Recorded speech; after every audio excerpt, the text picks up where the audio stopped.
Now joining Tony on stage are the three most important people in his life. His lovely wife, Patuca, and their sons, Victor and Eduardo. And joining the Perez family, from the Reds family, Reds President Marge Schott, and Executive Vice President and General Manager of the Cincinnati Reds, Bill Burgish.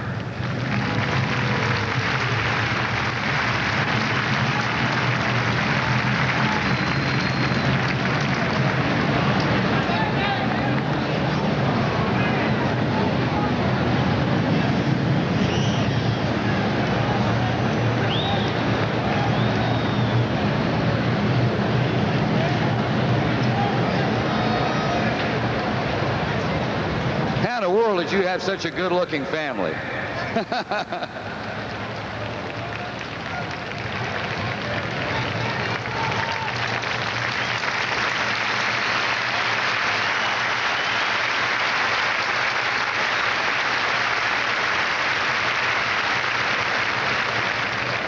Tony is well respected throughout baseball by his teammates as well as his opponents. One former teammate who could not be with us this afternoon, a special message for Tony from California.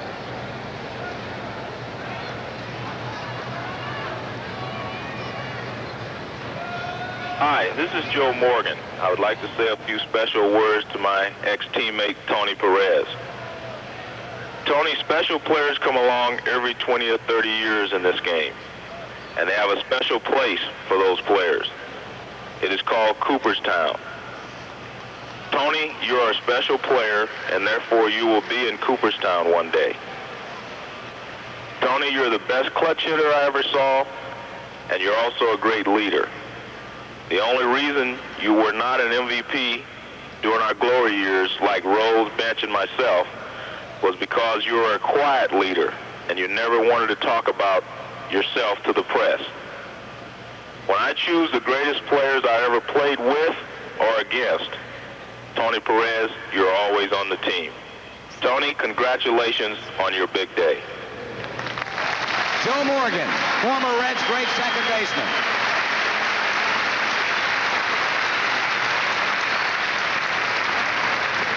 You know, Tony has always been the ideal player to have on a ball club, on any ball club. The managers he have played for will certainly tell you that. One man, Dave Bristol, managed Tony on 2 minor league teams in the Reds farm system, and later managed Tony and the Reds here in Cincinnati. He's with us today from his home in Andrews, North Carolina, former Reds manager Dave Bristol.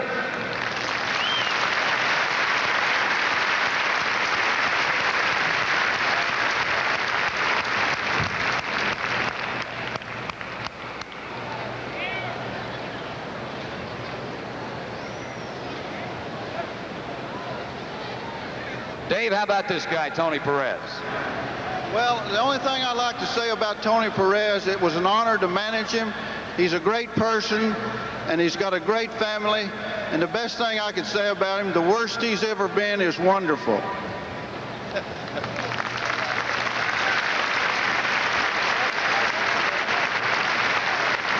Another former manager of Tony's is Sparky Anderson, and Sparky has this message for Tony. Well, Tony, first of all, I want to congratulate you on your day, and it's going to be a tremendous day, and it should be rightfully so, because you've been a tremendous part of the Cincinnati Reds and their history. I am very proud to say that I spent 7 years with you. My biggest mistake, I think, ever in baseball, and I've made a lot of them, is the fact that I was part of the trade that sent you to Montreal. That I'll never forgive myself for. I apologize again. I told you in Patuca in Boston that was a terrible mistake that I made, and again, I apologize for the last time. It's been a treat for me to have been around you for 7 years, that I was there at Cincinnati with you. I can only say this: I am a better person for it and a better manager for it. Tony Perez is one of the people that came in this business, gave, and never stole. You are a tremendous human being, and your family, Eduardo and Victor and Patuca, your wife, can be so proud that they are part of Tony Perez, and Tony Perez can be so proud of what he has done in this game of baseball and what you've done as a person. I congratulate you, Tony, and I only wish I could be there because you're one of my real treats since I've managed. God bless you. Sparky Anderson.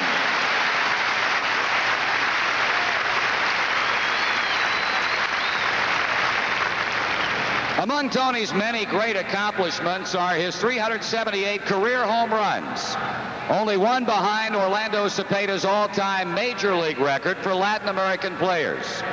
Tony has always been a role model for aspiring young Latin American athletes, and here to present him with a plaque from the Pan American Society, two gentlemen, Joseph Nava and Rafael Munoz. Gentlemen.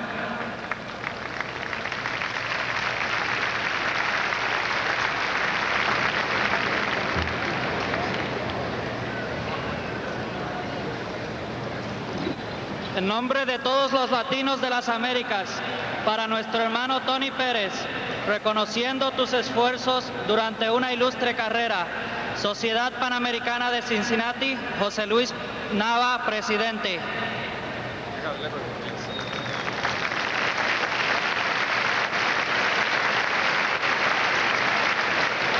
In the name of all the Latin American and all of the Americas, to our dear brother, Tony Perez, recognizing your illustrious career, Pan American Society of Cincinnati. Un abrazo. Gracias.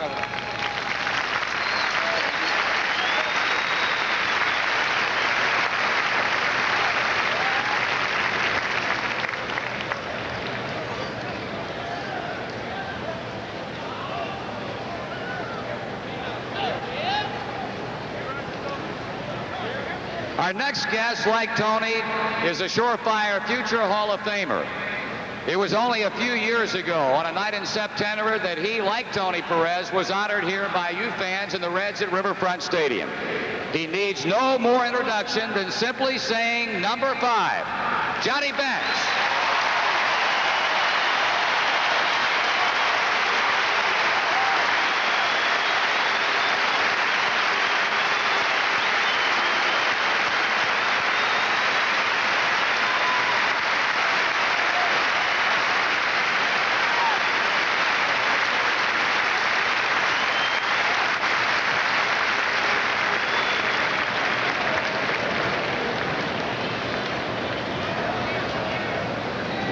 Thank you very much, Marty.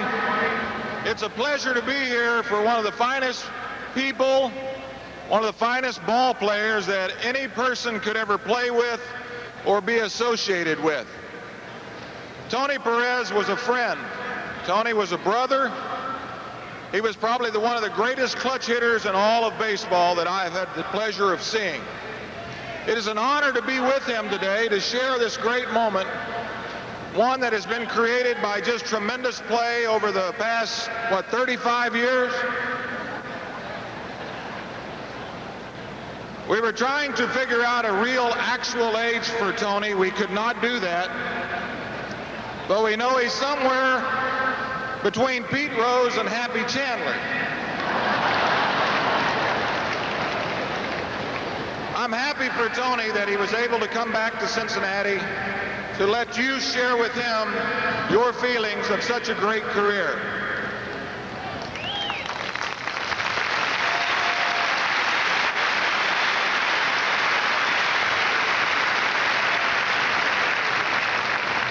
It is a sad day for the fans to see Tony leave the game of baseball. But it is a happy day for his family and myself because I know that he's going on to even happier things. Hopefully, Tony will stay around this area and help the ball club with his expertise and knowledge.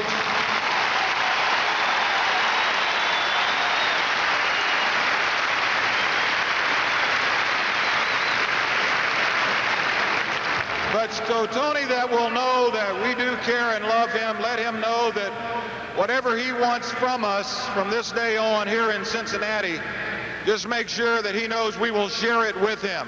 It is a great day, one that we are all proud of, and I love Tony Perez.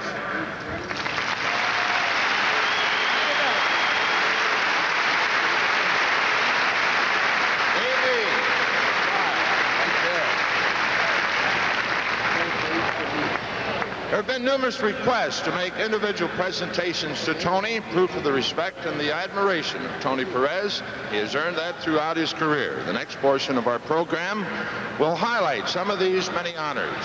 First, we'd like to call Gene Wunker from the Rosie Reds up to make a special presentation. Gene?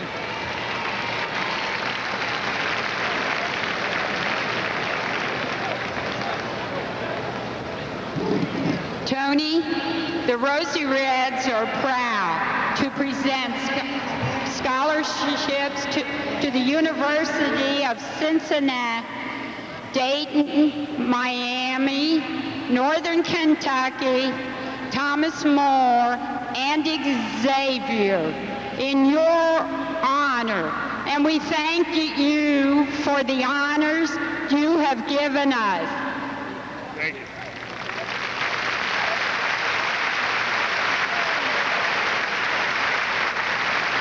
The next presentation to Tony will be made by the Reds Executive Vice President and General Manager, Bill Burgish. Bill?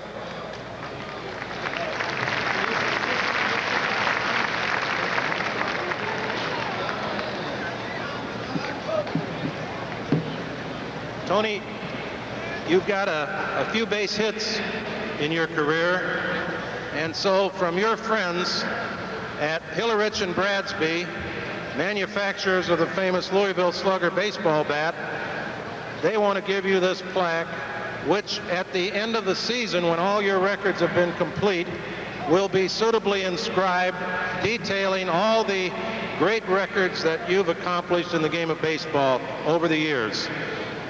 I want to add my congratulations, my best wishes to you, and I want to add my hope to what Johnny Bench just said, that you will always remain a member of the Cincinnati Reds.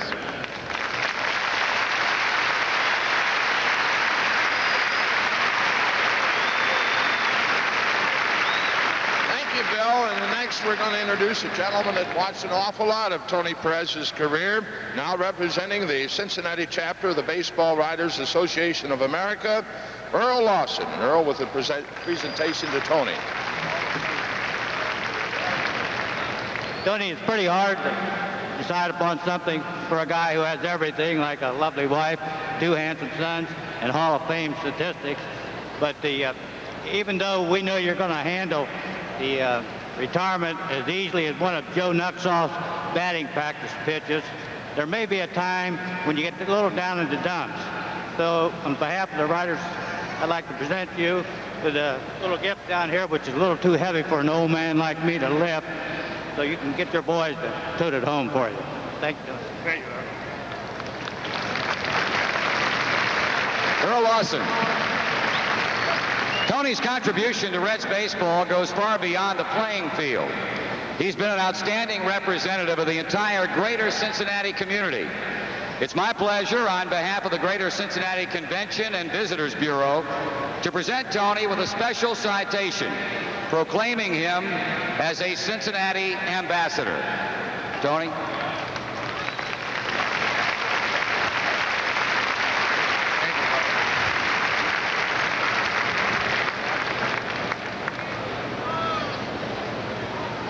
And now I'm pleased to introduce a man we spoke of earlier today.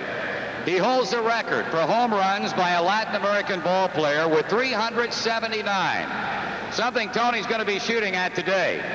And we're very happy to have him here. A very close friend of Tony's. Please welcome a man referred to as a baby bull, Orlando Cepeda.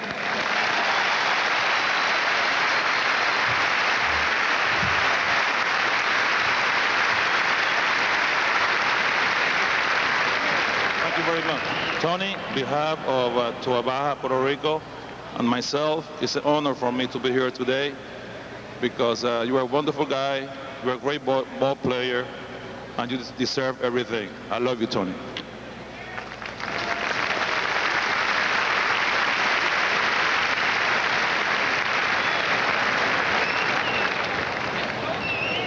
This gentleman is a great baseball fan and a great Tony Perez fan, former baseball commissioner and governor of the Commonwealth of Kentucky, and representing the Kentucky governor, Miss Martha Lane Collins, to present Tony with, how about this?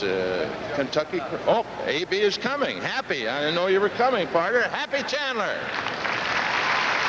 you are, partner.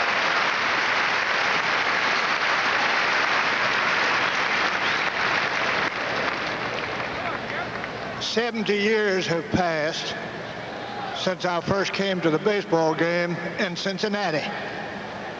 It's my belief that the 1975 and 76 teams, of which Tony and Johnny Bench and Pete Rose and Joe Morgan were on, was perhaps the greatest team in the history of American baseball.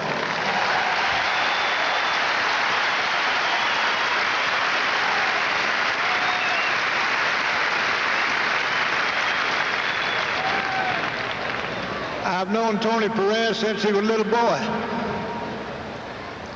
And Governor Martha Lane Collins of Kentucky has authorized me to come on this day and present Tony and his lovely bride with colonel's commissions on the staff of the governor of Kentucky.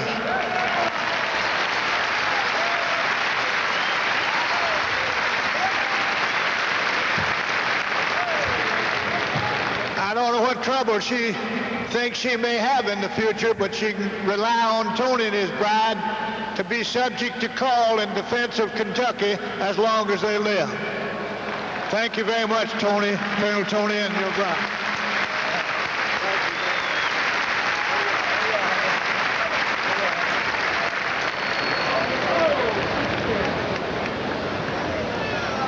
Thanks, Al.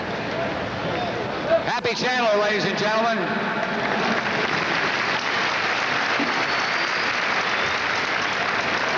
Today is Tony Perez Day, not only here at Riverfront Stadium, but also in the city of Cincinnati and the Commonwealth of Puerto Rico. On behalf of Puerto Rican Governor Rafael Hernandez Colon, I am pleased to introduce John Trifoletti, representing the government of Puerto Rico. Mr. Trifoletti. Thank you. I am very honored today to represent the governor of Puerto Rico, the Honorable Rafael Hernandez Colon, in such a historic moment for Tony Perez. In Puerto Rico, we know Tony as Tani, so I will address the governor's message to Tani. Tony Perez has made his home in Puerto Rico for almost 30 years.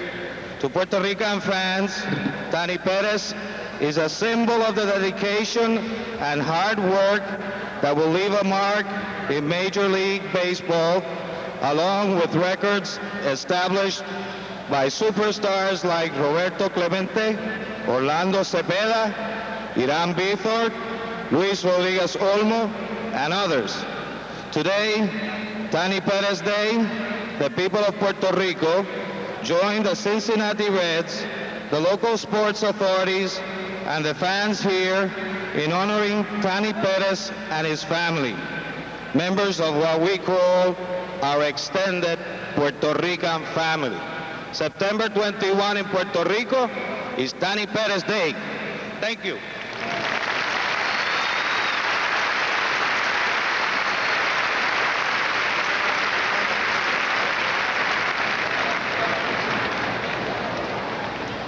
And here to present a proclamation on behalf of the city of Cincinnati is Mayor Charlie Lucan. Charlie? Marty, it is nice to present two things, to a personal hero of mine and to a real Cincinnati hero. The first is the official proclamation that makes today Tony Perez Day in the city of Cincinnati. And the second is a key to the city of Cincinnati that says, no matter where you are or what you do, your home is right here in Cincinnati, Ohio.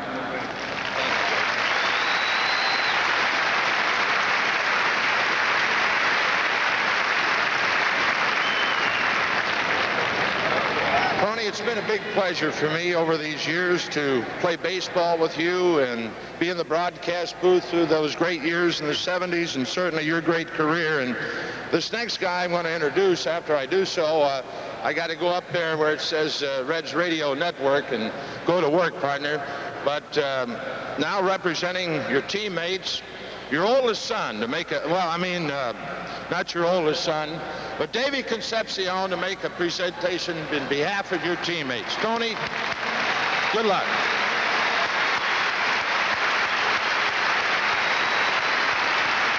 And the entire ball club.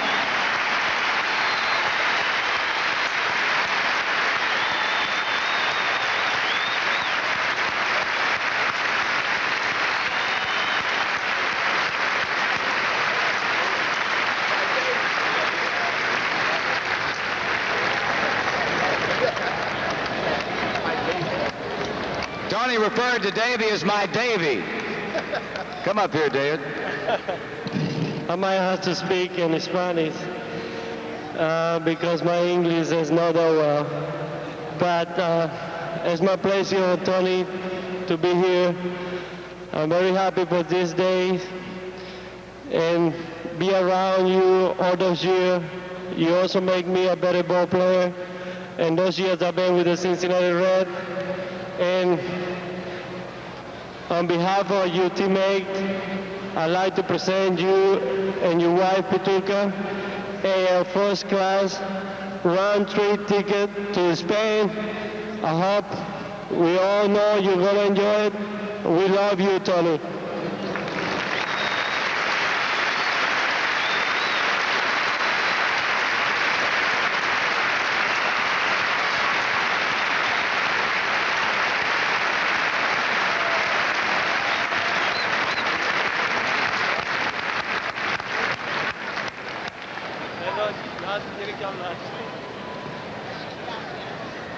Well, what I can say, all my teammates come over here and give me a triple pay. I think they want to get rid of me. This you guys want to get rid of me, send me so far away. Well, thank you guys, and my pleasure to be playing with you guys all this year. Pete, I can say anything about you. You know, you've been wonderful. You've been wonderful to me. I think you what even what you saying is you've been an inspiration to me because the way you play the game baseball. And to you guys, thank you. Love you all.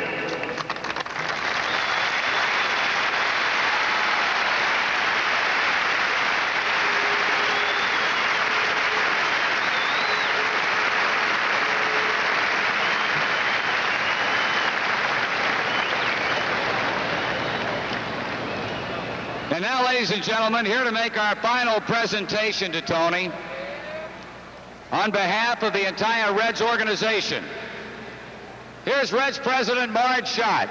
Marge.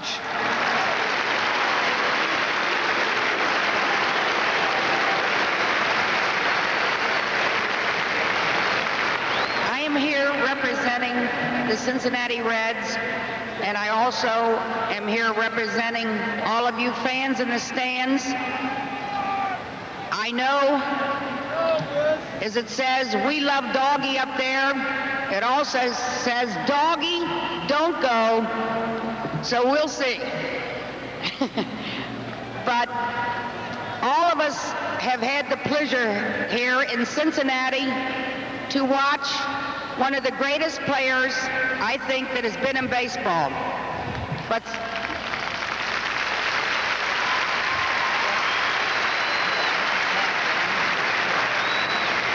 another thing that I think is the most important thing is that Tony has been a player that everybody can respect and look up to, and he's been a wonderful example in baseball.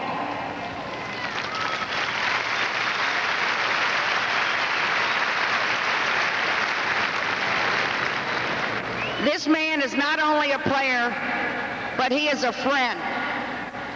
And of course, behind every great guy, there usually is a great woman, Tony Perez.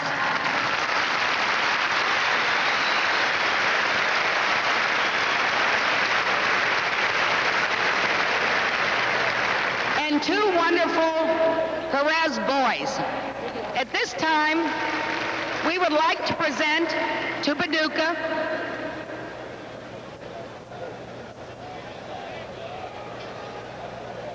this tray.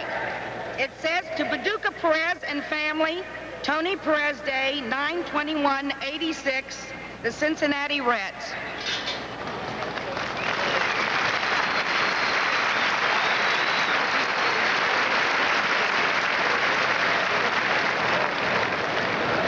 And Tony, don't feel bad, because this big white one's for you.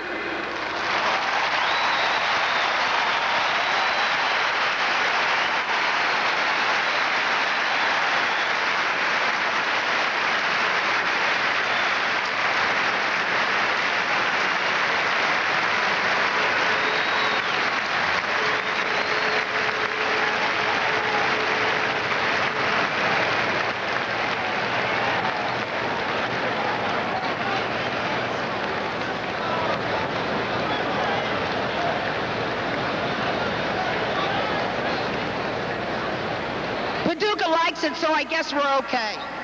I now want to bring to the microphone the person and the reason we're all here today, the one and only Tony Perez.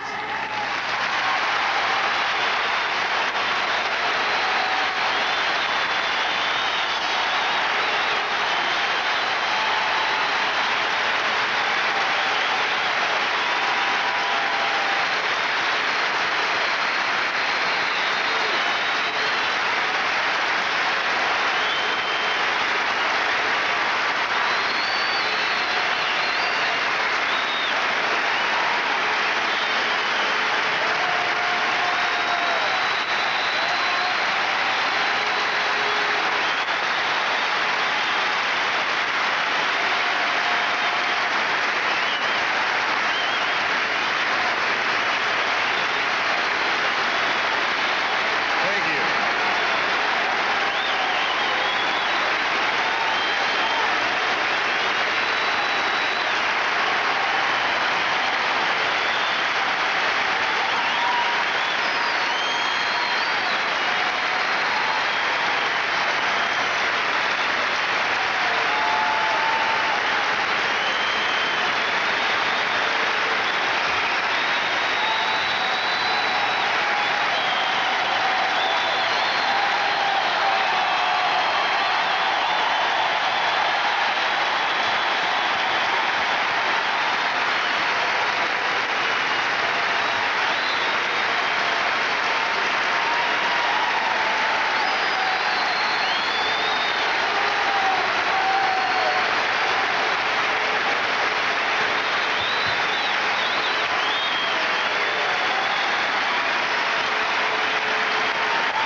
There's only one thing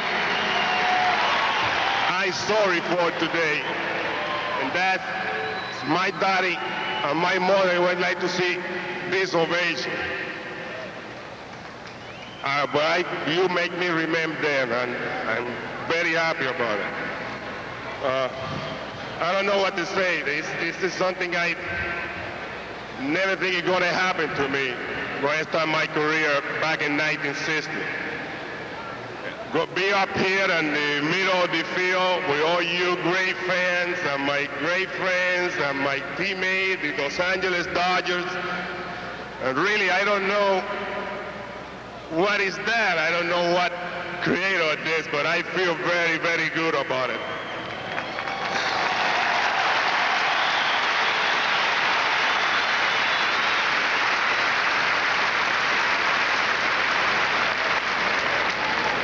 I want to thank everybody, the Los Angeles Dodgers, manager Tommy Lasorda, and all the players to be here with me, my teammate, the Cincinnati Red organization, Marchat, love you, Johnny, Pete, all my teammates, Bacon Sexio, my ex-roomie, and all my friends who come from all over, Puerto Rico, New York. Really, that made me feel, I don't know, I guess I feel like Tony Perez, I guess.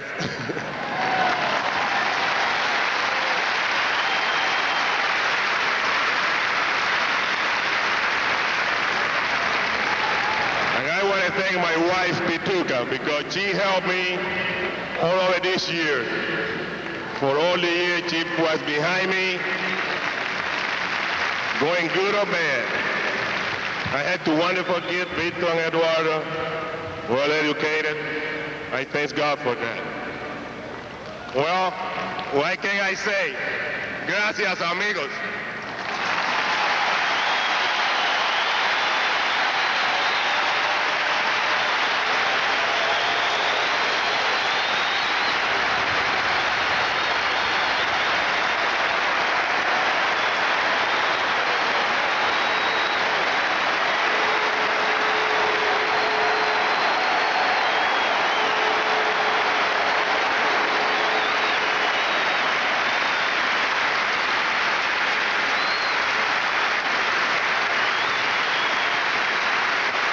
Love you, my friend. I love you. Thank you.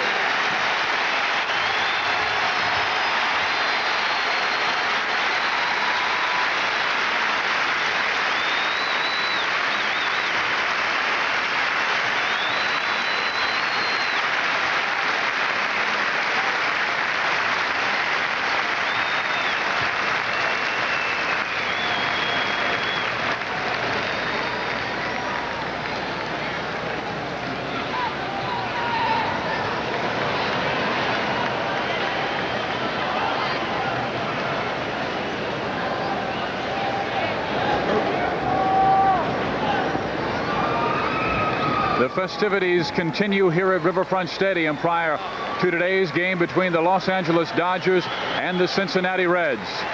Tony Perez taking the parade around the field in a '66 Cadillac.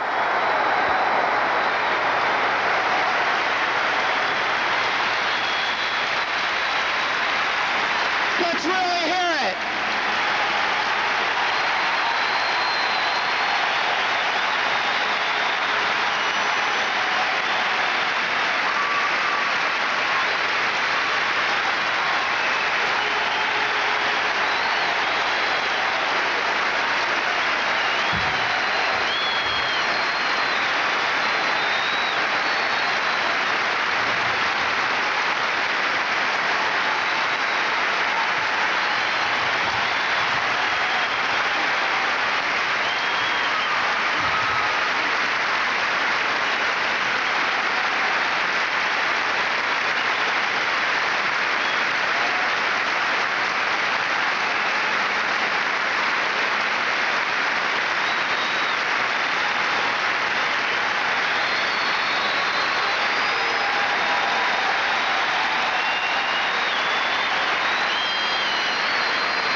Continues for Tony Perez Day here at Riverfront Stadium. A near sellout crowd expected as the Cincinnati Reds take on the LA Dodgers, and Perez will be batting number 6 in the order for Cincinnati. We'll be back with today's game after these words.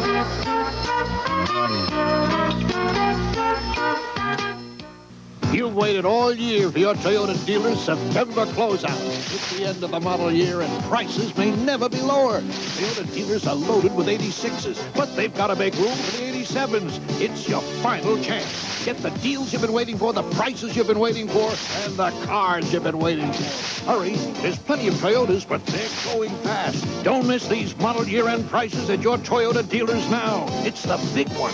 Toyota's September closeout. Hi, Mrs. Thomas. Say, how were those pork chops? Well, Alex. You weren't satisfied? My goodness.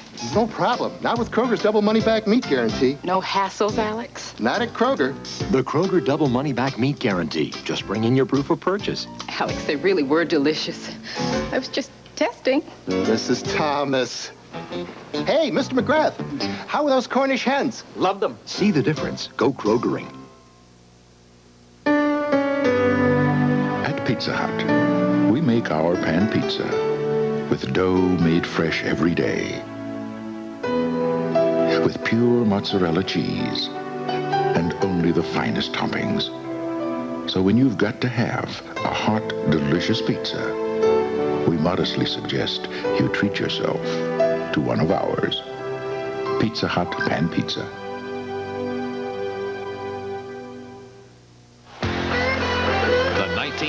Indianapolis 500 champion Bobby Rahal, winner of the fastest Indy in history.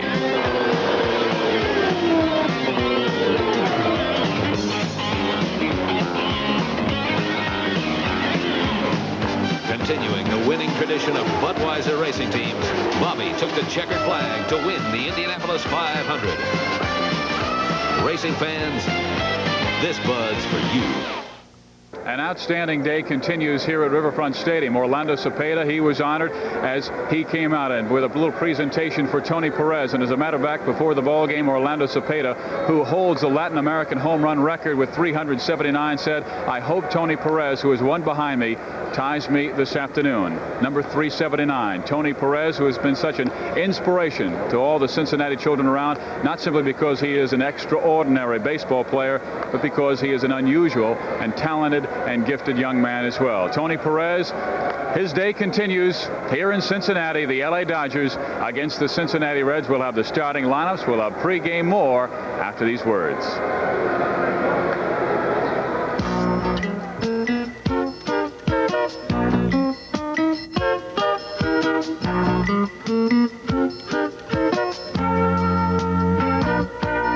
This Tony Perez Day special has been brought to you by Budweiser. Beechwood Age for that clean, crisp taste. This Bud's for you. And by your Toyota dealer and the new 4x4 gas turbo truck. More power and more off-road performance. Who could ask for anything more?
It's the Los Angeles Dodgers versus the Cincinnati Reds.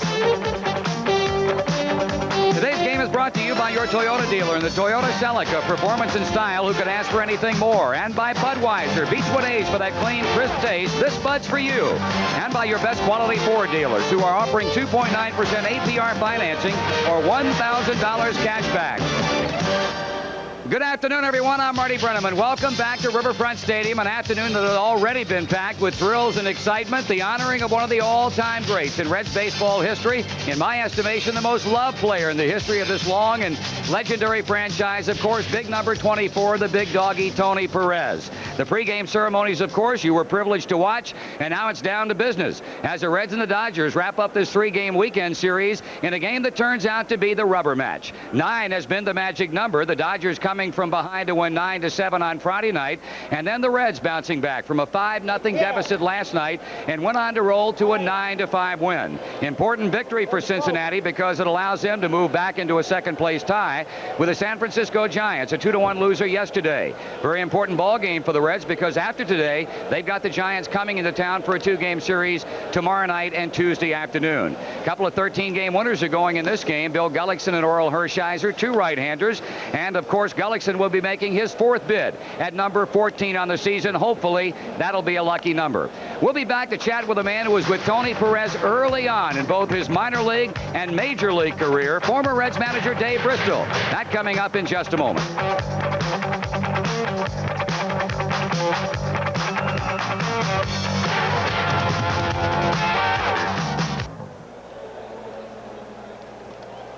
Well, we're back at Riverfront Stadium, one of my favorite folks with us right now. And before we introduce you to him, we're going to go down on the field for the ceremonial first pitch. And it's just right and so as Tony's very lovely wife, Patuca Perez, in the process of delivering the ceremonial first pitch to her husband, Tony. And as you see, she shakes Tony off a few times. And now she's getting set to unload the pitch. And maybe a step or two close to Patuca, and that'll make it a little bit more accurate. And there it is. And Tony plays it on the hop flawlessly. Patuca Perez with a ceremonial first pitch on Tony Perez Day here at Riverfront Stadium. And I'll tell you, a lot of affection between those two folks. Make no mistake about that.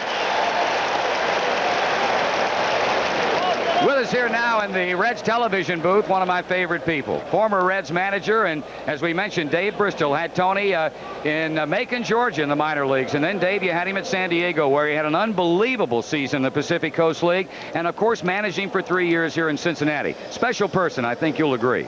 Well, I think you put it best because this guy is really loved, and an old man told me, he said, don't ever wait till a guy dies before you tell him you love him, and that's what I told Tony down on the stand.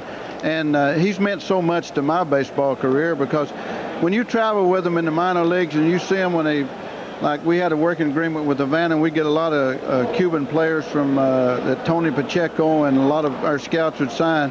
And Tony was real undernourished, underfed, but he had that great ability to hit a baseball and 138 pounds. And then in 1963, he didn't join us in Macon until May, the last of May, because Fidel Castro, put that quietus on about getting out of Cuba. And then we fattened him up over the winter in Charlotte, North Carolina, when he spent with some players from the Minnesota organization. And then we told him to lose weight, so we kind of confused him for a while. But in '64, he had a great year at San Diego, helped us win the pennant, then spent some little time there in '65. I think. I can't know. Lee May was there all of '65. But then we had him in '66. But I think one of the great things about Perez and Lee May, and I've told it before, in spring training in '67, we had 2 first basemen. And the only thing I knew what to do is just let one play 9 innings one day and 1 9 the other. And they both came out even, but the last day in Little Rock, it was Tony's day to play, and he went 4 for 4, so you got to put him in the lineup. And Lee May understood because they'd both been given a fair chance to win the job. And then we'd played Lee the second game of doubleheader. And then in May, Darren Johnson got hurt, so we moved Tony over to third and Lee May at first, and everything worked out great. And this guy is just a super player, and he couldn't wait to get to the bat to win the game. I don't care how long it lasted. He sincerely meant it when he tell players, please get on base where I can win this game. He meant it, and he wasn't saying it for himself. He was saying it for the team. Dave, I guess next to Pete Rose, you have probably known Tony Perez longer than anybody in this organization in all the years that you've known him. And, of course, you were with him also at Philadelphia. After he left Cincinnati, went to Montreal, moved on to Boston, and then was reunited with you and Pete and Joe with the Philadelphia Ball Club. Has Tony Perez changed any at all in your estimation? Yeah, just for the better.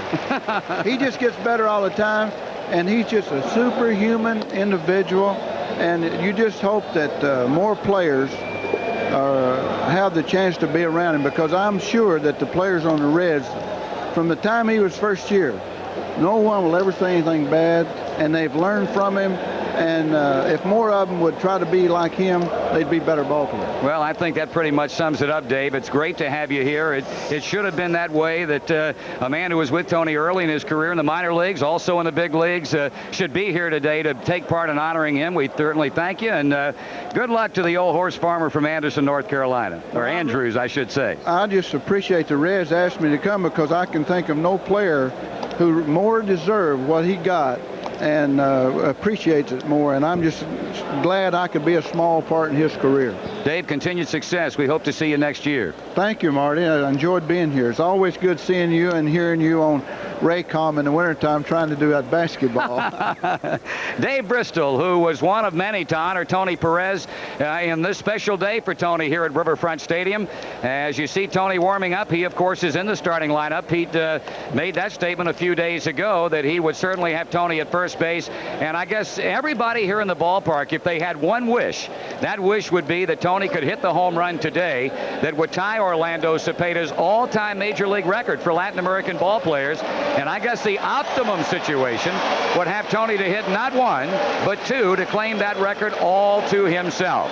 But that, of course, is yet to be known as this game unfolds, this series wrap up against the Los Angeles Dodgers. You see Tony there. He got quite emotional in his speech following this presentation on the part of Reds President Marge Schott. Right now, down on the field, the Letterman with our national anthem. The internationally renowned singing group, the Letterman, in the singing of our national anthem.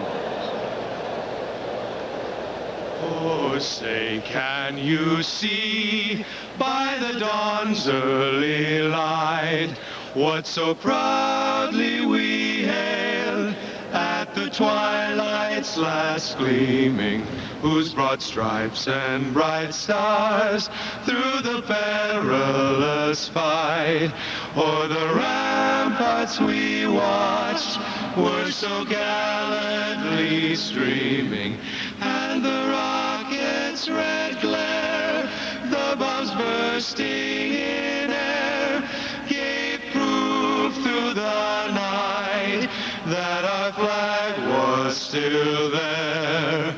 Oh, say, does that star-spangled banner yet wave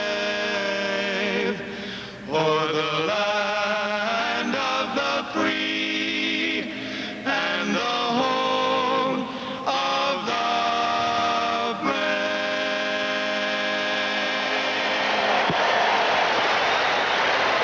The Letterman singing our national anthem here at Riverfront, a crowd that appears to be in excess of 40,000 this afternoon. And we have said it a number of times, as you look at a very good crowd at the stadium on a somewhat overcast and unseasonably humid afternoon for this month of September.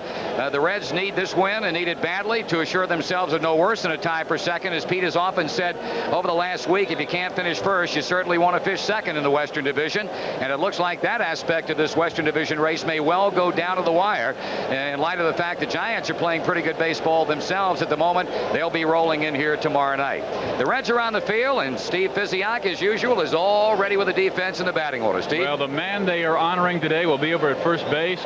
Good to see Tony Perez there. At second, it's Ron Oster, Barry Larkin at shortstop, Buddy Bell at third. In the outfield has Eric Davis, Eddie Milner, and Dave Parker, with the catcher behind the plate making his first start this year, Dave Van Gorder. Bill Gullickson is on the mound. And the lineup that Bill Gullickson will face finds Steve Sachs at second base to lead things off for the LA Dodgers, to be followed by Ken Landreau, the center fielder. Then Ralph Bryant, who will be in right field. Greg Brock at first base. Franklin Stubbs will be is listed in center field. Apparently, I thought it was going to be Landreau in center. Now This shows Franklin Stubbs in center field. Jeff Hamilton will be the third base. Dave Anderson at shortstop. And Oral Hershiser is on the mound batting 9th. Gullickson trying to break a personal 3-game losing streak after winning 5 games in a row during a stretch of 9 starts from July 29th through September 2nd. Bill posted a 6-2 record with an 0.85 earned run average, but just lately he has had a little bit of difficulty. In games against Chicago, San Francisco, and Houston, he has lost all 3 of those, and it has not shown the form that we saw in August, certainly when he was named National League Pitcher of the Month, Marty. Before we get things started, this copyrighted telecast comes to you through the courtesy of Multimedia Broadcasting, authorized under television rights granted by the Cincinnati Reds solely for the entertainment of our audience. Any publication, reproduction, or other use of the pictures, descriptions, or accounts of this game without the express written consent of the Cincinnati Reds is prohibited. There's Bill Gullickson, and as Steve pointed out, after a brilliant month, it's been somewhat of a downer for Bill, making his 4th attempt at win number 14 as he is here today. But anytime Gullickson is pitching, you have to put that hard luck label on him. He has lost 3 games by scores of 2-1 and 1 other by a score of 1-0. So despite a recent 3-game losing streak, nevertheless, you have to think about what might have been for Bill Gullickson had he been the recipient of a bit more run production over the course of the season. Any way you cut it, he has had an outstanding year, and this is first in a Reds uniform. So Gully ready to go to work, and he'll go to work against that man right there, one of the hottest hitters in the league, Steve Sachs, and waging a 3-way battle with Tony Gwynn of San Diego and Montreal's Tim Raines for the batting championship of the National League for this 1986 season. 18-game hitting streak, and there are the impressive numbers for Mr. Sachs, whose 9th inning home run here on Friday night gave the Dodgers that comeback 9-7 victory. So Steve will lead it off. 328 against the league and 271 against Cincinnati. Settling in here against Bill Gullickson as the crowd settles back and gets ready for an afternoon of baseball. Pitch is in for a called strike, and this game is underway. This is the 34th start for Bill. He has 6 complete games with that 3.02 ERA, which is good enough to rank him in the top 10 in that pitching category in the National League. And he jumps ahead 2 strikes on Sachs. The victory last night allowed the Reds to remain better than 500 for the season. They are now 2 over at 74-72. The Dodgers, on the other hand, again dropped 10 under with a record of 69 wins and 79 losses. Each club playing game number 149. Larkin makes it easy. 1 out.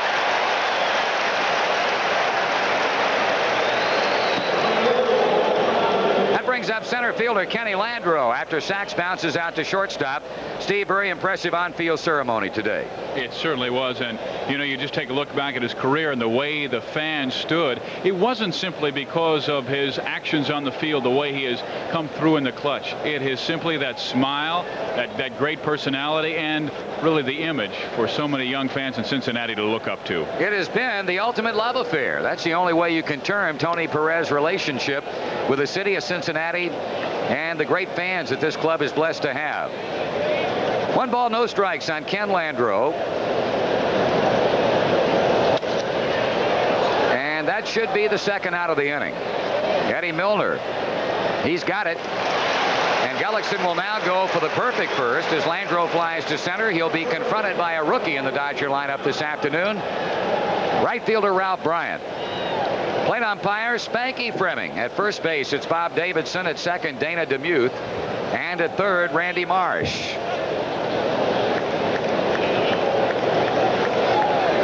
This has been a near even season series between these two West clubs. The Reds win last night gives them the edge 9-8.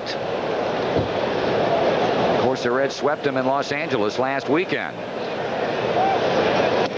Bryant, considered a prospect by the Dodger organization and getting a lot of playing time since being brought up from Albuquerque. Batted only .237 for the season, but had 19 home runs. Batting .324 since his call-up with 2 homers, and he's driven in 6 runs. A loud foul to right field. 0-2. And the word on Ralph Bryant, he came up and had a lot of difficulty down in Albuquerque, but had a bad wrist, and he's hit much better in L.A. than he did in Albuquerque. Now he's rated a pretty good outfielder with a decent arm. He has decent speed and, of course, the power. Dodgers hope that he can help them in 1987. 1 ball, 2 strikes. I asked Monty Baskel, I said, is he a prospect for your future? And he said, the way our people get injured, anybody's a prospect. That's a very apt way of putting it, too. It has been that kind of year for this Dodger franchise.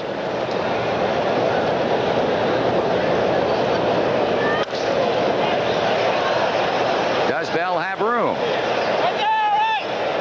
In the dugout, and he did, and the inning is over.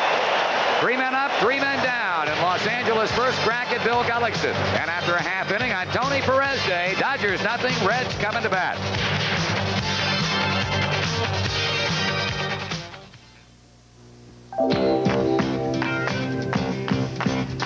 It happens only once a year. Ford year and clearance sale is here. Countdown. Ford cars. Sale price. Quality cars. America's best built quality. Ford cars. Who's got the will to sell a car? Escort sells the best by far. Luxury, now have you heard? You cannot beat the Thunderbird. Countdown. Ford cars. Sale price. Quality cars. America's best built quality. Ford cars. Get more for your money with the Bonanza Bonus Meal. Right now at your nearby Bonanza Family Restaurant, a free 6-piece fried shrimp side order is yours when you order the giant ribeye dinner, the tangy chicken Monterey dinner, the hearty porterhouse steak dinner, or the savory fish dinner. And dinner at Bonanza always includes the Fresh-Tastics food bar, our all-you-can-eat salad bar with free soft-serve dessert. Come in soon for the Bonanza Bonus Meal and enjoy a 6-piece side order of shrimp free with your dinner. Winning, a smart new move in group health and life insurance for business. Winning, a variety of plans for companies with 2 or more employees. Winning, comprehensive, flexible, affordable, and only from Blue Cross and Blue Shield of Ohio. Make your winning move today. Checkmate. Call your independent agent or Blue Cross and Blue Shield of Ohio. Scoreless ball game, bottom of the first. Greg Brock will start at first base for the LA Dodgers. Around the infield, it's Steve Sachs, Dave Anderson, and Jeff Hamilton, the young third baseman. Ken Landreau will get the start in left field. Franklin Stubbs in center, and Ralph Bryant in right field. Behind the plate, the fine defensive catcher Mike Scioscia, and on the mound, Oral Hershiser. Cincinnati's starting lineup: shortstop Barry Larkin to lead things off, to be followed by Buddy Bell, then Dave Parker. Eric Davis back in there after taking last night off. Eddie Milner hits number 5 position. Then Tony Perez, the man honored today.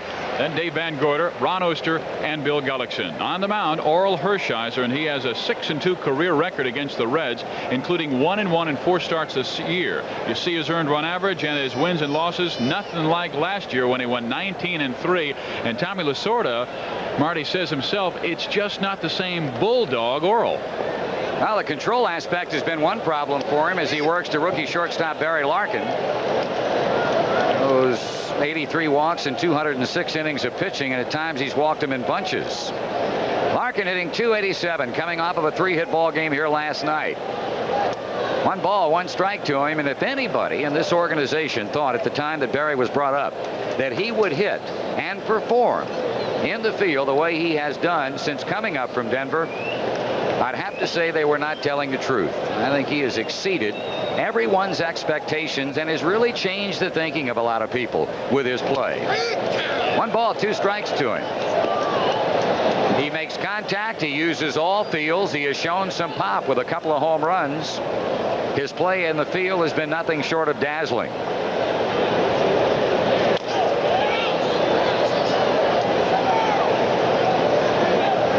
Whatever the problems Hershiser's had this season, his career mark is impressive 6-2 against Cincinnati. 1-1 loss, 4 starts this season. But as Steve pointed out, this has not nearly been the year that 1985 was.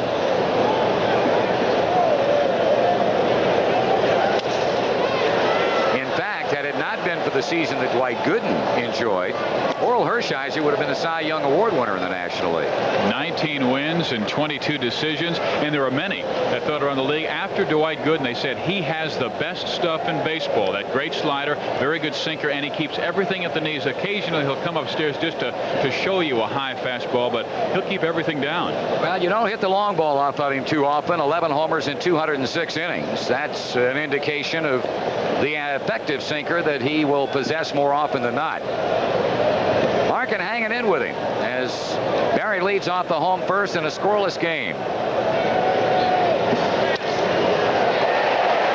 does it again.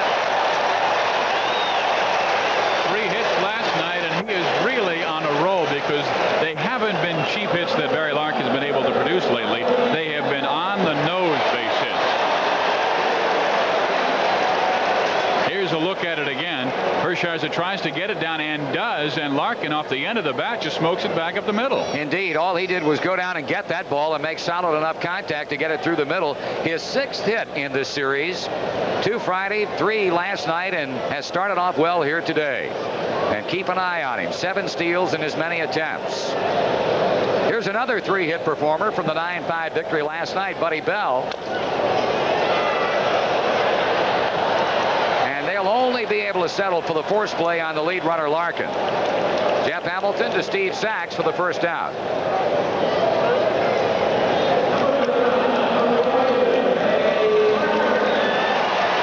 Well, the thing the Dodgers accomplished there is they got the speed off of first base. And with 1 out in the inning, here's Dave Parker. Still chasing Mike Schmidt. 29 homers, 109 RBIs. Highly unlikely Dave will be able to catch him in home runs, but he is only 5 off the league-leading pace being set by Schmidt in runs batted in, although Parker not swinging the bat very well. Ball 1. Now the weatherman promised us a bit of sunshine this afternoon, and it now starts to break out a bit.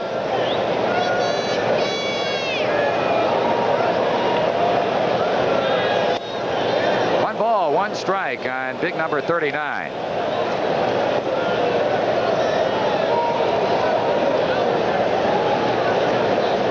Hershiser, the image of the All-American boy. Outstanding hockey player in his young days, as you see Buddy Bell lead at first.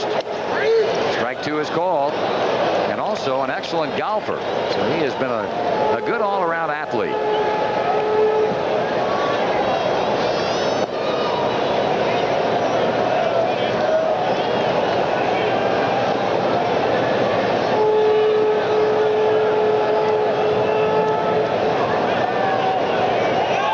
Going, and he's out easy.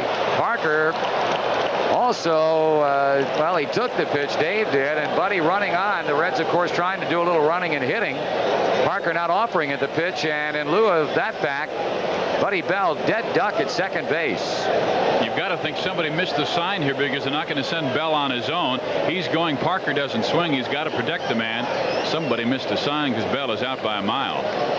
Well, Buddy cut down stealing for the 7th time in 9 tries, and a 2-2 count on Dave Parker with 2 outs, and now the base is empty.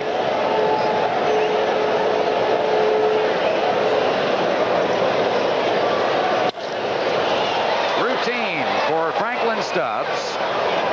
And the Reds go down in their first shot at Oral Hershiser and company. No runs, 1 hit, no errors, and nobody left. We've completed 1, and the Reds and the Dodgers are scoreless.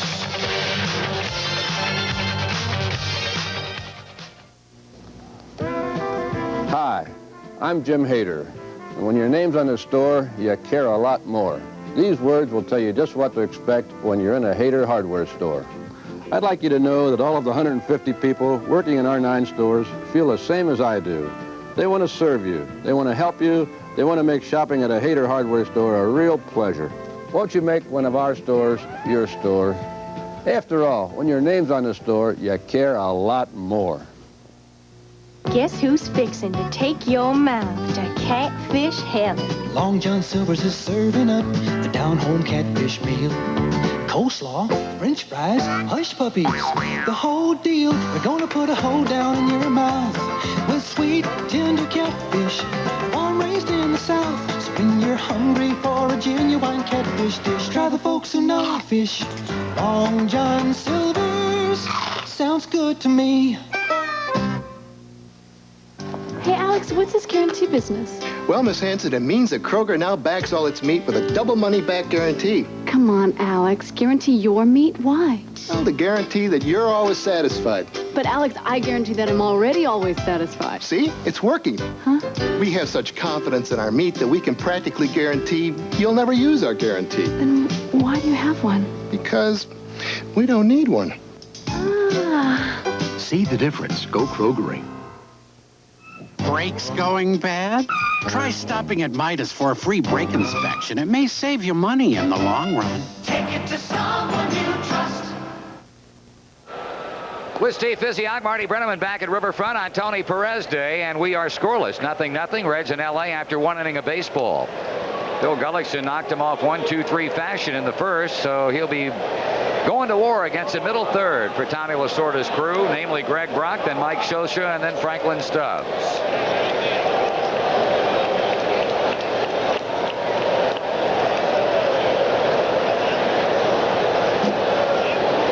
Brock hit his 16th home run on Friday night.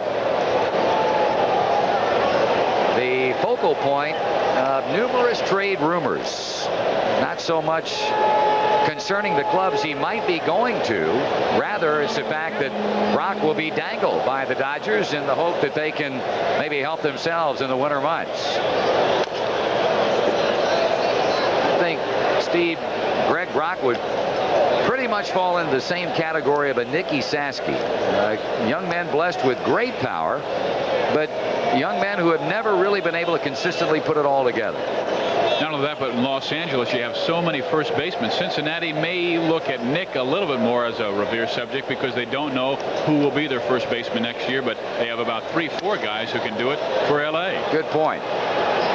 Oster takes care of Brock.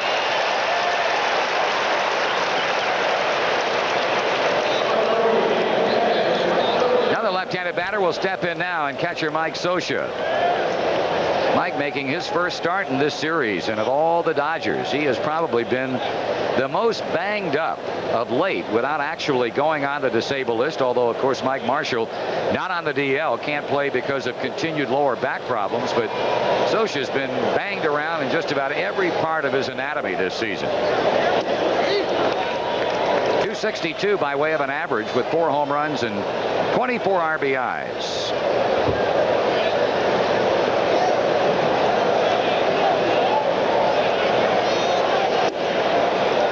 One impressive thing, Steve, about Gullickson here in the first inning, plus he's getting ahead of the hitters and doing it very, very quickly. It seems like in his last few ball games against Chicago, San Francisco, and Houston, he did fall behind in the count. Now, he only walked 2 in those 3 ball games, but he was always throwing 3-1 or 2-1.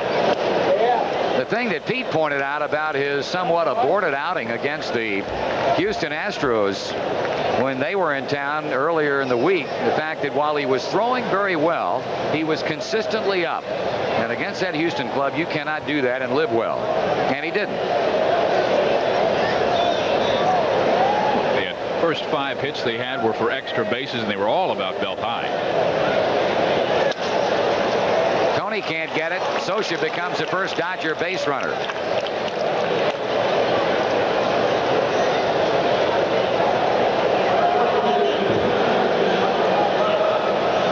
So with 1 on and 1 out, the batter will be center fielder Franklin Stubbs.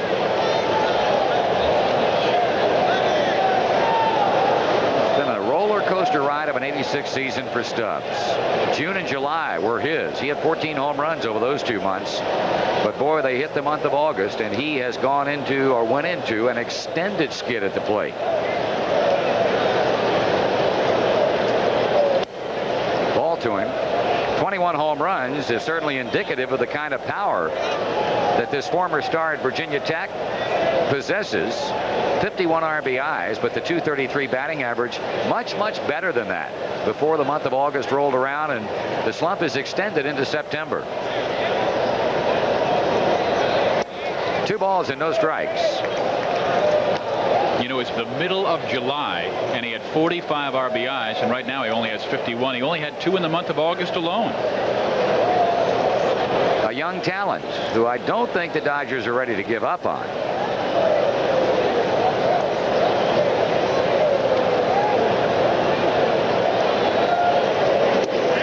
There's a strike. I don't believe the Dodgers would hit and run with Stubbs and Socia simply because Stubbs does not make a high degree of contact. They can't afford to have what happened to the Reds in the bottom of the first. And again, alluding to that play that saw Buddy Bell thrown out at second, somebody had to have missed a sign.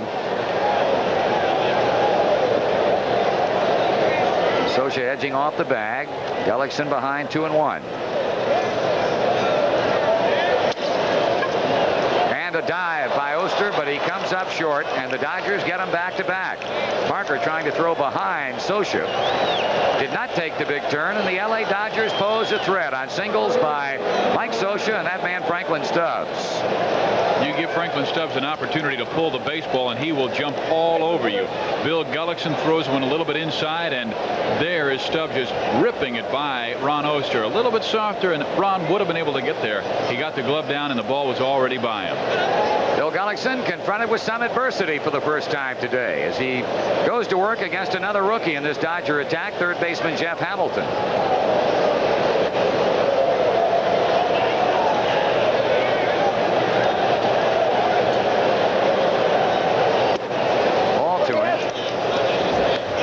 You've got a rookie playing third for the Dodgers. You've got a veteran doing it for Cincinnati and Buddy Bell. And I want to tell you, in these two guys, you have outstanding arms, cannons. The Dodgers like Hamilton. They feel like he will be their third baseman of the future. I think Billy Madlock's ready to step aside and make room for Jeff Hamilton, but still in all, they like the attributes that he possesses enough that they figure that when the day comes that Madlock steps aside, Hamilton will be the guy to step in. Remember last week when we were out in L.A. and Tom Lasorda was standing around the batting cage watching Hamilton. He said, you know, with the glove, he has hands like Buddy Bell. That soft, that quick. And I said, well, that's saying a lot about somebody, because I really feel Bell is the best third baseman in the game. And he goes, so do I. That's the ultimate compliment. Talking about third baseman, Tommy Lasorda chatting with his regular at that spot, but getting a day off today, Billy Madlock. 1 ball, 1 strike. 1 down in the inning. Dodger runners at first and second. That's Socia, the lead runner, and Franklin Stubbs.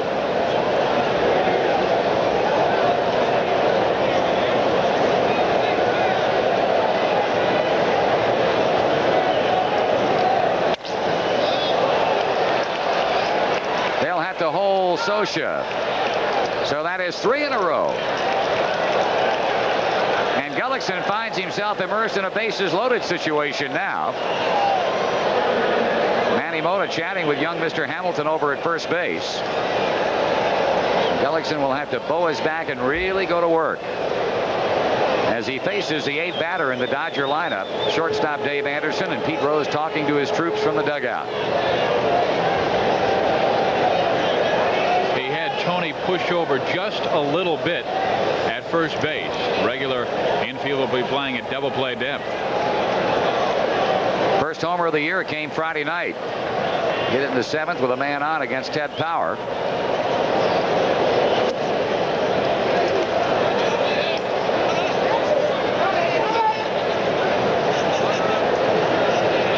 All kinds of signs adorning the facings of the stadium here this afternoon, and all sectors of the ballpark recognizing Tony Perez. And Gullickson behind, 2-0.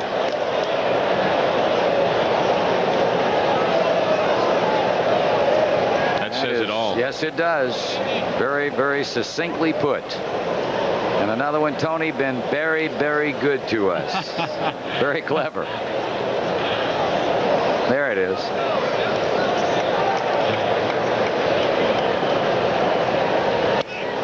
Foul back. You know, he was talking about divorcing himself from baseball, and he simply said, I can't, and neither can my wife, Patuca. We love the game too much. It has been too great to us to simply walk away. And he said Patuca loves Cincinnati so much that he feels they will be here for the next few years. Well, it'll be interesting to see what role the Reds organization casts Tony in, beginning with the '87 season. 2-1 on Anderson with 3 on and 1 out. And if ever Bill Gullickson wants to go for a strikeout, it's right now. He's even with him at 2-2.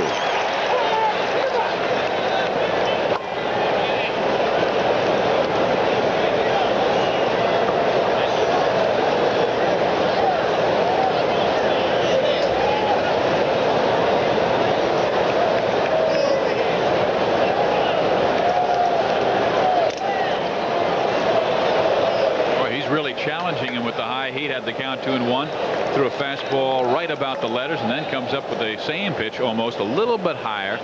It's fouled off. Now, Dave Anderson's home run here on Friday night is as good an example as you'll find of if a guy swings at bat, he's dangerous. I mean, he is certainly no power hitter, never has been. But every now and then, guys like Dave Anderson will run into one. I'm sure Bill Gullickson not taking anything for granted, especially considering the situation he finds himself in. Can Oster get it? He cannot. A flare for Anderson and a 4th consecutive Dodger hit, and LA goes in front 1-0. That was the first base hit that was not hit that well. Socha, Stubbs, and Hamilton all line shots, and this was just a looper over the glove of Ron Oster, and Ron was thinking about it. Almost looked like he was in between decisions whether or not to give it a dive, but by that time Anderson had looped it just over his head enough where Ron knew it was a base hit. And Parker right on top of it to keep that second run from coming in. So Anderson drives in his 14th run of the season, and now the Dodgers have the pitcher up there, Oral Hershiser. He's a decent hitter, 220 average. That should be 2. Oh, it'll be a force at third as a run scores, and the Dodgers lead 2-0. Barry Larkin playing it safe because with his momentum carrying him away from the double play action, he elected to play it safe and get the force out at third base on Hamilton. And the way things were going, Bill Gullickson really just needed an out after 4 straight base hits, this one in the hole, and Barry gets the lead guy at third base. Meantime, the guy scores. Down in the Reds bullpen ways, a new guy is warming up. That is left-hander Joe Price. 2 Dodger runs in as the veteran left-hander starts to heat up. And Sachs back for the second time. He opened the game and grounded out to shortstop. So runners at first and second with 2 runs across for Los Angeles. Ball 1.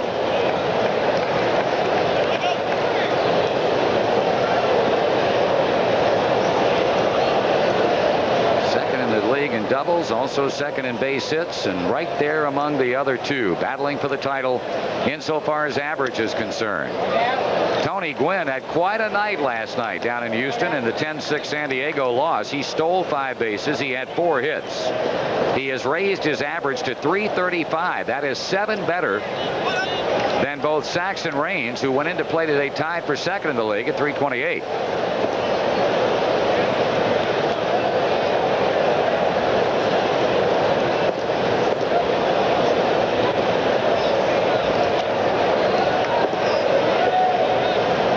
Runners and a look at the 1-1 pitch. 2-1.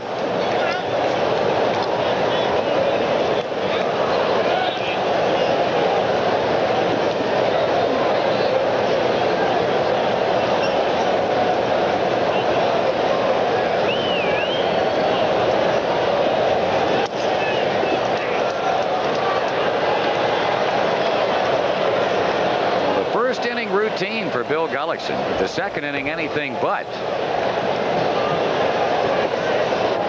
Scott Breeden checking whatever pertinent pitching information he might deem necessary at the moment. Full count.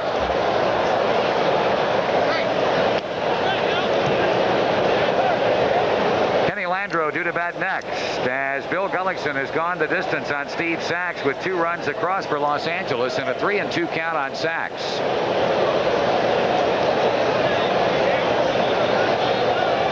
runners will be breaking. Anderson and Hershiser, and here comes a big pitch for Gullickson and the Reds as he checks and throws. Eddie Milner's taking it out, and the inning is over.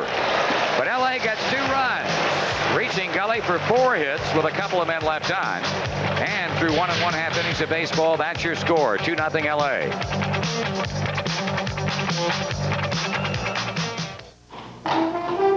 Strength, pride, tradition. For centuries, the Clydesdale has been known as a special breed. Today, the Clydesdales symbolize Budweiser's dedication to quality, superior ingredients, exclusive beechwood aging, and a distinctively clean, crisp taste that only Budweiser can offer. Quality taste. Because this Bud's for you.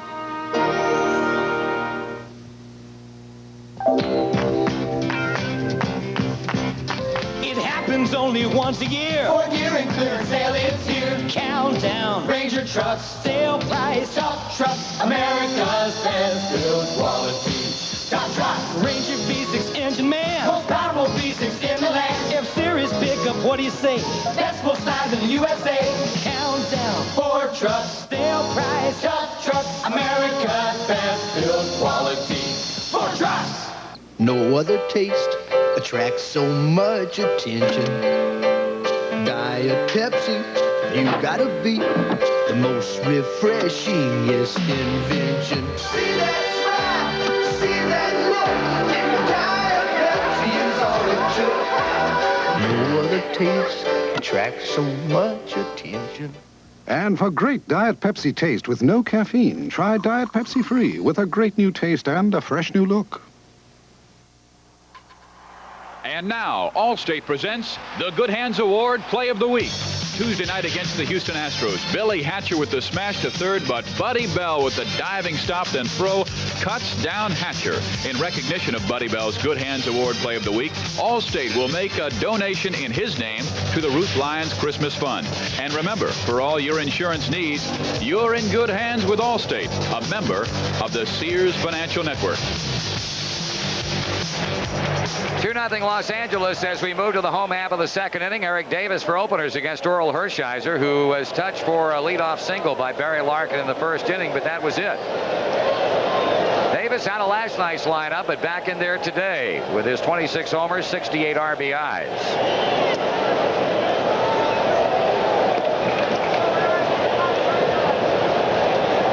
He, like Dave Parker, has been in a slump.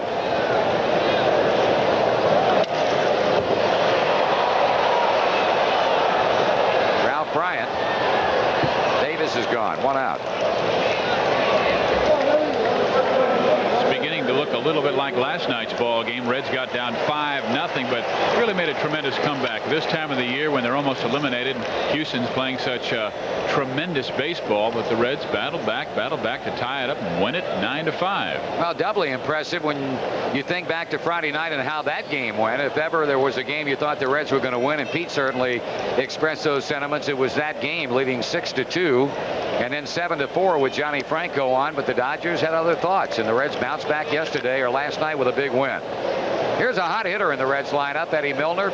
3 hits, 3 RBIs last night, 2 singles and a triple, and has hiked his batting average up to 248.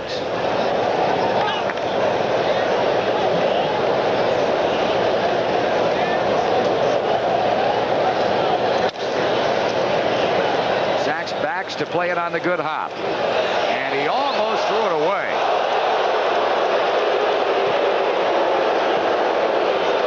Harkening back to the days a couple of years ago when Steve could not make a good throw to first. Milner hits it hard and is running hard immediately. Watch Sachs.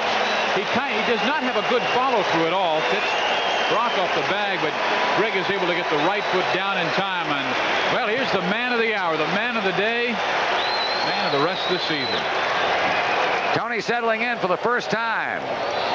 And a strike to him. Earlier today, during the pregame ceremonies, that was the scene when the entire ball club, all of Tony's teammates came out. Davey Concepcion making the presentation on the part of the club and presenting Tony a trip for 2 to Spain. And he bounces out to Sachs, and that's a perfect 1-2-3 inning for Oral Hershiser as you look at Patuka, Tony's wife, Bill Burgish, and of course Marge Schott. At the end of 2, the Dodgers have the early lead at 2-0.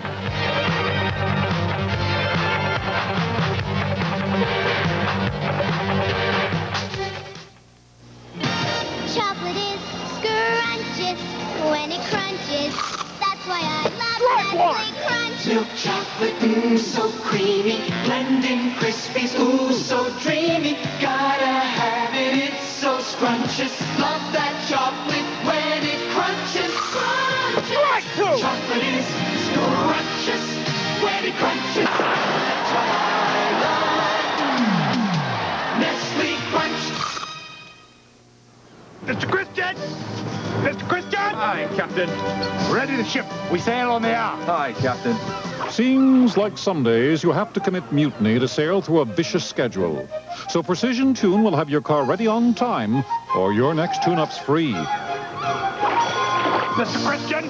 Mr. Christian! Ship's ready, Captain. There's something about him I don't trust. Precision Tune. You know going in how it's going to come out. Introducing Wendy's new Big Classic hamburger. This is the good stuff. The soft Kaiser bun, the fat tomatoes. This is the good stuff. The fresh toppings, the beef. This is the good stuff. Wendy's new Big Classic. One bite, one taste, one look, you'll see. This is the one the other burgers want to be. This is the good stuff. Wendy's new Big Classic. Can't get enough. This is the good stuff. This weekend only, stop by your nearest Living Well Fitness Center and get 30 visits for $1. That's right, 30 visits for only $1 and be part of America's fitness team. One part of a great production team that covers baseball here at Riverfront Stadium, Kevin Garrett. Into things here this afternoon, as we all are, but right now the Reds looking at a 2-0 deficit as the Dodgers come calling in the top half of the 3rd inning. Kenny Landreau, who skied to Milner in the 1st.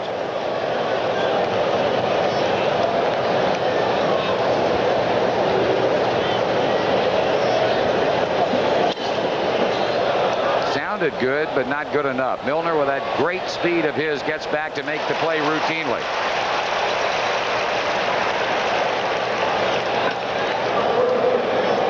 Landreau hitting fly balls to Eddie his first 2 trips to the plate. Very quickly, Gullickson gets the first down and will now go to work against right fielder Ralph Bryant. 4 straight hits, producing 1 Dodger run in the 2nd, and then pitcher Hershiser helping himself by grounding one into the hole. Reds were able to get a force at 3rd, but another run came across.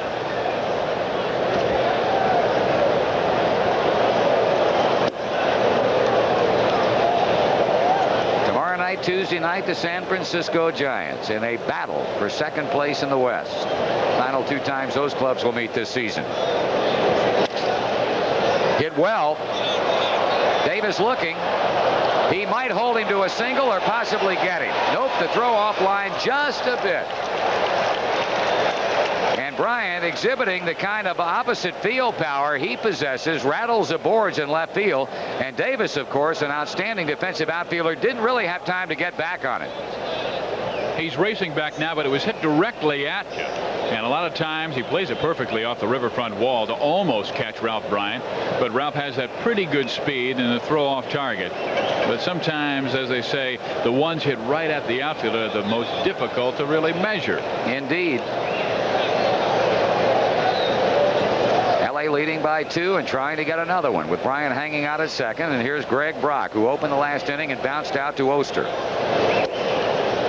Ellickson trying to run that fastball over on the inside corner, but too much in on him.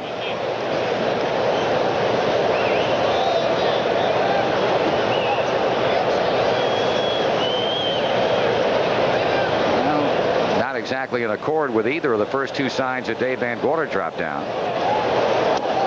Ball a strike.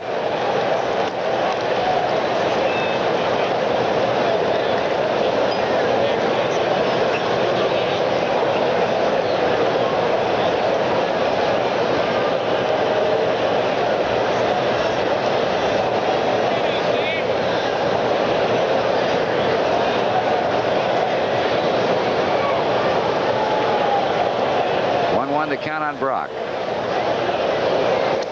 And Van Gorder doing an excellent job of saving Bill a wild pitch that keeps Bryant at second base.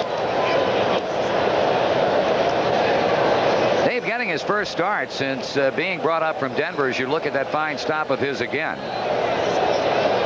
Breaking pitch in the dirt, and I tell you, for all the young catchers around baseball, that's the way to do it. Make sure you try and keep it in front of you and not allow that runner to advance. Former All-American at Southern California under Rod Dado. Spent the year at Denver after suffering that injury during spring training. Whoops.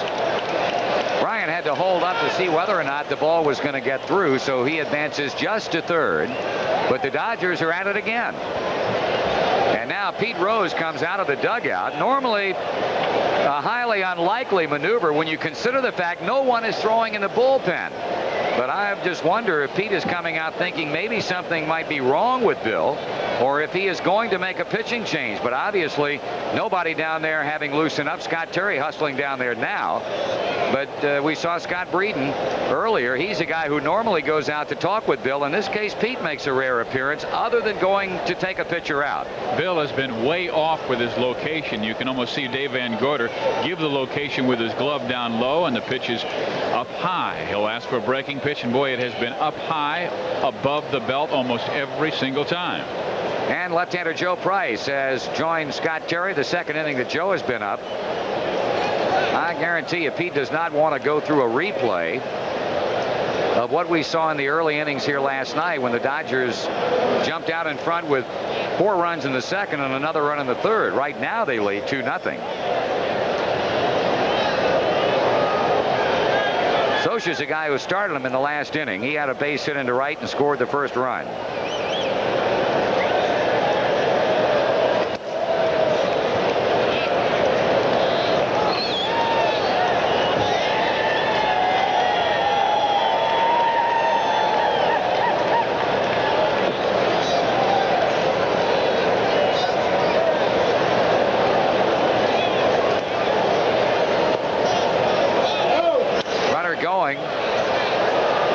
Gets back to it, but tagging and coming onto the plate is Ralph Bryant.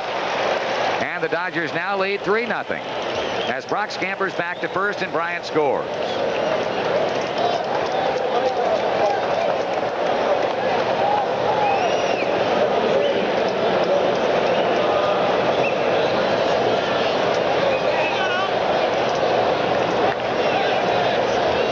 Here's Franklin Stubbs. He had the second of those 4 straight second inning singles. Bill Gullickson not fooling anybody at the moment.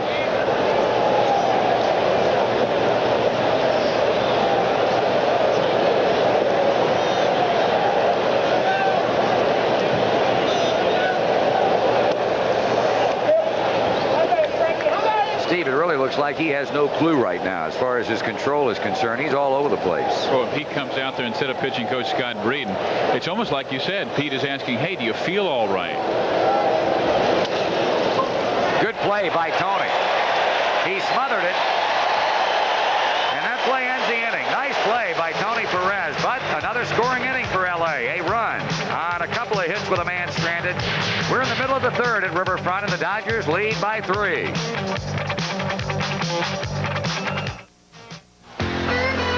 The 1986 Indianapolis 500 champion Bobby Rahal, winner of the fastest Indy in history.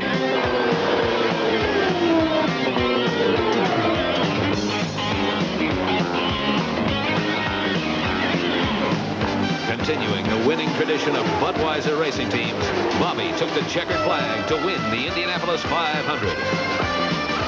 Racing fans, this Bud's for you.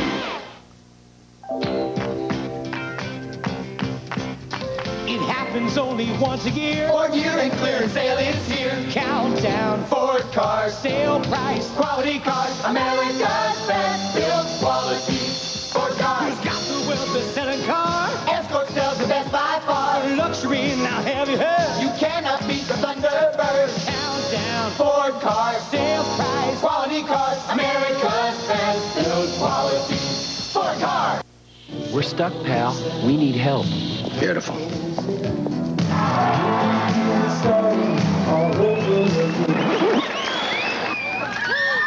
Is there a mechanic in the house? Ain't no choice. It's Pepsi in the USA. It's Pepsi in the USA. And there ain't no choice. It's Pepsi in the USA. It's Pepsi in the USA. It's Pepsi in the USA. Do you want great music? Think Wink. And quick as a wink, you've got it. 94.1 FM, 1360 AM. Wink. Task a little bit more difficult for Cincinnati as you look to a young Reds fan, and he is hoping for a turnaround as we go to the home third inning with the Reds now trailing 3-0. Oral Hershiser, since serving up the game opening or Reds opening first inning single to Barry Larkin, has retired 5 in a row. That's Dave Van Gorder. Talking about Dave making his first start, Bo Diaz had to lead the lineup last night with a shoulder problem after batting one time. Sal Butera replaced him, delivered a 2-run single. He was a factor, but hurt his shoulder sliding in head first at home plate in scoring from first on a triple by Eddie Milner. So Pete had nowhere else to turn, and Van Gorder getting a chance to start on a memorable afternoon this Sunday, September 21st. Hamilton takes his time to make the good throw.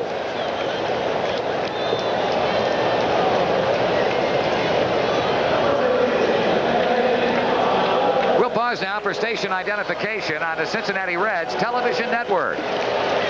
Channel 5, WLWT, Cincinnati. One out, bases empty, third inning. Ron Oster.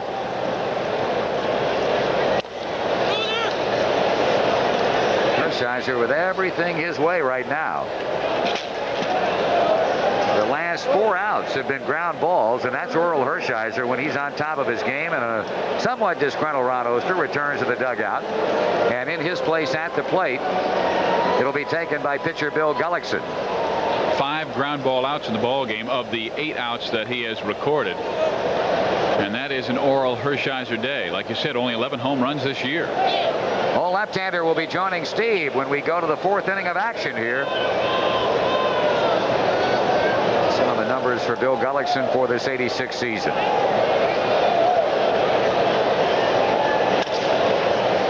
Hamilton again. And again, the Reds are out in order, and at the end of 3, the Dodgers are leading 3-0.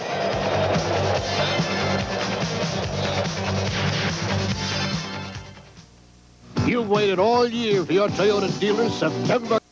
Cincinnati Reds as we head to the 4th inning of play. I'm Steve Physiak along with the old left-hander Joe Nuxall. And Cincinnati is honoring Tony Perez Day. The Cincinnati Enquirer earlier this morning when we opened up the newspaper just had a terrific article on a whole section on Tony Perez, and the title of it, Every Doggy Has His Own Day, and today is the main doggies. Well, it is, Steve, and you look around the stadium, some of the banners that are hanging in honoring Tony, and there's some very interesting ones. There's one out there that says man's best friend, doggy, and so on. And he is just a great, great person. And you can see Patuca there in the box along with Mrs. Schott, and just a great day. And the only thing that would really make it great would be a win for the Reds on Tony Perez Day. And how about a home run from number 24? Well, Joe, you were part of this trivia question earlier today, and the question was asked by a Reds catcher, and he said, during the Tony Perez era, only one man has worn number 24 other than the big dog. Who was that? That was Dave Van Gorder. It was really interesting. Dave Van Gorder asked the question. He knew it all along. Guess who answered it? Joe Nuxall. Tommy Elms. I thought you knew it. No. I searched my mind, and I couldn't come up with it. Well, let's get back to the order of business at hand right now. Reds down 3-0 to the LA Dodgers to lead things off. It'll be Jeff Hamilton, the young third baseman, followed by Dave Anderson, the shortstop, and then Oral Hershiser. Foul back, out of play. It's no balls and 2 strikes. 2 runs for LA in the second, another in the third. Here we go in inning number 4, and Gullickson has struggled. And Joe, I remember against Houston, Gullickson, the location was way off, and you just said the catcher at that time, Bo Diaz, was putting the location where he wanted the pitch, and And Bill was far off that mark. Yeah, he had a tough time his last time up, not necessarily because of his stuff, just location. And certainly any pitcher, the more good pitches he makes, certainly the more successes he has. And it was a tough outing. And, look at that one. A real wild one there. Looked like one of my old jobbies there. That's not like the Bill Gullickson we saw in August when he was named National League Pitcher of the Month and had a remarkable month with an earned run average that was below 1. Well, he has the count, 2 balls and 2 strikes to Jeff Hamilton. He just threw one flat over his head about 4 feet. That one's in there. Pretty pitch there. Strikes him out. And for Gullickson in the ball game, his first K.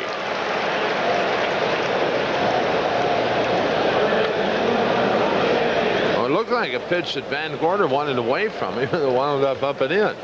Let's see if we can see where Dave had his target. See, he's setting out way, and it's up and in. Look here. See that? How about a little fortune there? Got an out with it. That's all you're there for. Right. Back to the screen she goes. 1 ball, no strikes. Dave Anderson, his first time up, base hit to right field, drove in a run.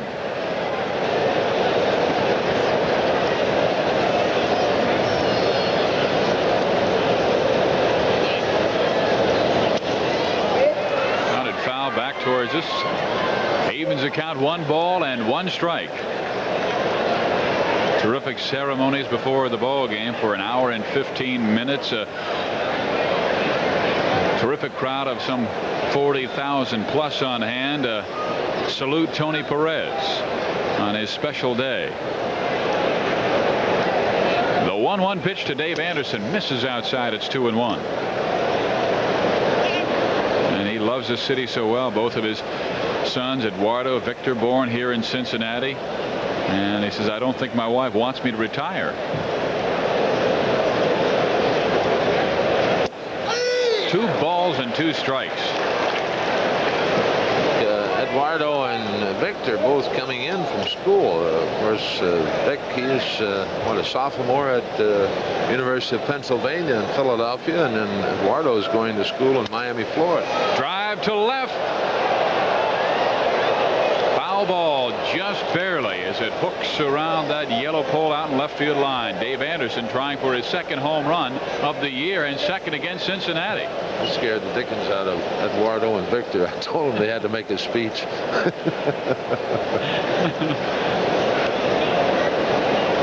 That is some family.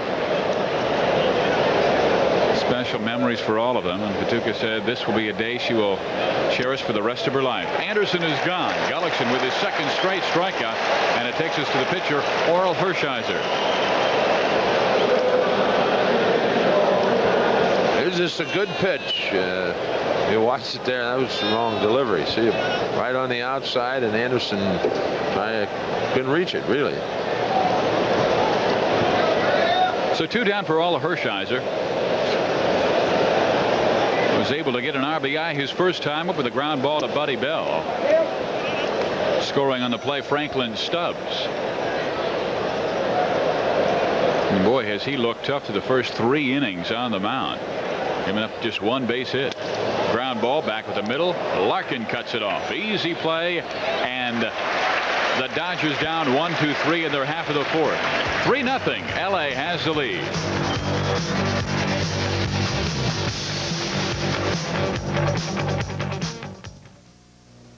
This bud's for all that you do. Carlos, I need 100 of these by Friday. My friend, I'm retired. My son is running the business now. Oh. Let's see, what do you have here? Well, I want the You know just where you're going. Now is your time for growing. It's your turn to deal now. You're at the wheel now. It's true, your pride is showing, cause you make America work, and this bud's for you. For everything you do, America calls on guys like you, cause you make America work, and this bud's for you. Here's to you, Beechwood Aged, for that clean, crisp taste that makes Budweiser the king of beers. You make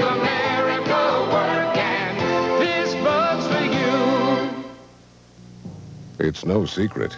The last 20 years have been hard on the manufacturing industry. But in Ohio, instead of clinging to the past, we're building to meet the future head-on.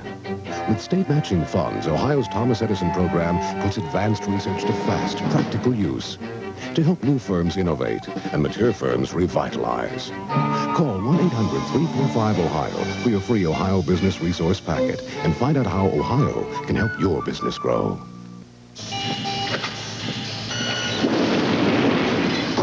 There's only one thing worse than undercooked roast beef, and that's overcooked roast beef.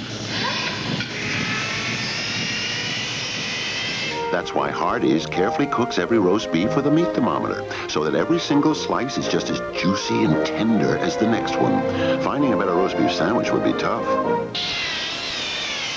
No matter how you slice it, the hot roast beef sandwich from Hardee's. Hollywood Squares, tomorrow at 5 on Channel 5.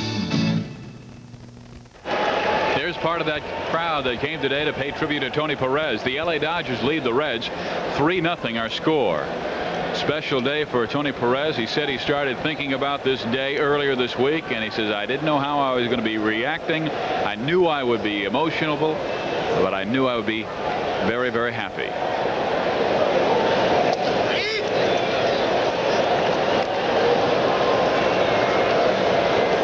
Larkin to lead things off for Cincinnati. Takes strike one. Larkin, Bell, Parker here in inning number 4. Reds down by that 3 spot.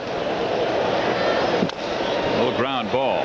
Hamilton. That's Larkin down by about 10 feet. And that is 6 consecutive outs that Hershiser has erased Reds by way of the ground ball.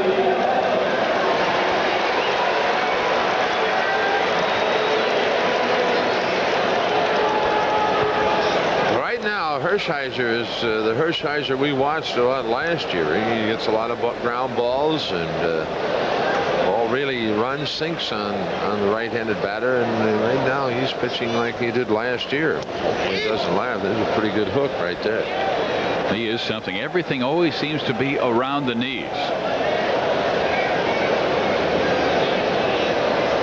But he has a count strike 1, and there is strike 2 with the fastball. Game in Pittsburgh earlier this year. Orel beat the Pirates 6-5, but an old friend of his, one of his best friends in the game, Sid Bream, said he really lacked the cockiness that he had last year. There's a ground ball. This time again, shortstop's way, and Bell is gone. So 7 in a row by way of ground ball. Started with Milner, then Perez, then Van Gorder, Oster, Gullickson, Larkin, and now Bell. And here comes Dave Parker.